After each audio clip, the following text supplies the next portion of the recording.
I invite you to join me creating this piece of artwork conjured from my ponderings of life with COVID-19. We are digesting so much information about COVID-19. I have read much by doctors and virologists, such as the concise Dr. David Ho, and how the virus can attack the lungs. For many, the virus may not show symptoms, but for those unfortunate, it may lead to death or unrepairable damage to the lungs, possibly never to breathe the same again.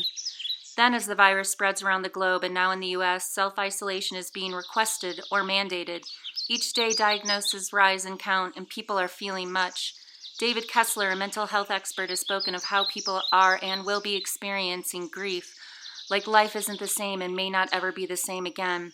So how, where, why did COVID-19 start, as many people ask in a state of concern?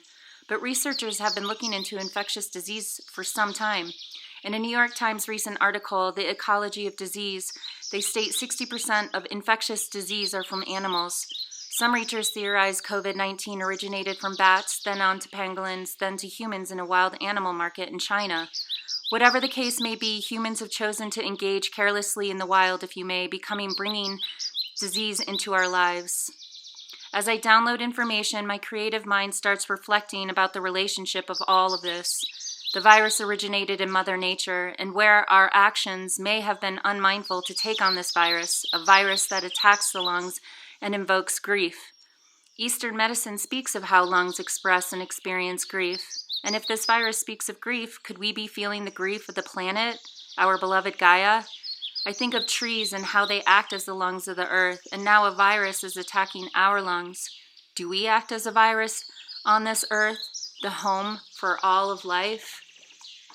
As you watch this creation come to life, all the information and musings infused together into form. Ah, trees. The trees, which are our lungs too, will remain here to sustain us based on how we choose to operate individually and collectively. Yes, the sun will rise each day, just as the moon will ebb and flow with each evening, and they are still not to be taken for granted.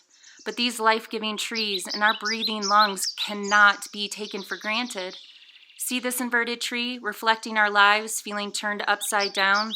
Yet this can be an opportunity to surrender, truly surrender.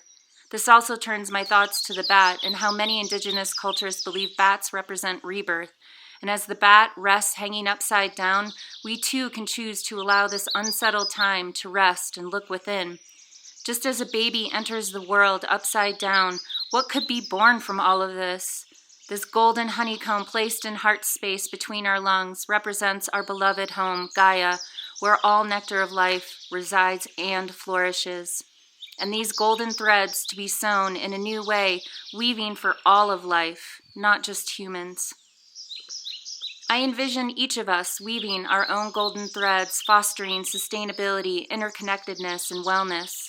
Yes, weaving this thread through our golden hearts, invoking grace, wisdom, and humility. So when each thread weaves through our beloved Gaia, she will be squealing with delight and joy, and so will all of life.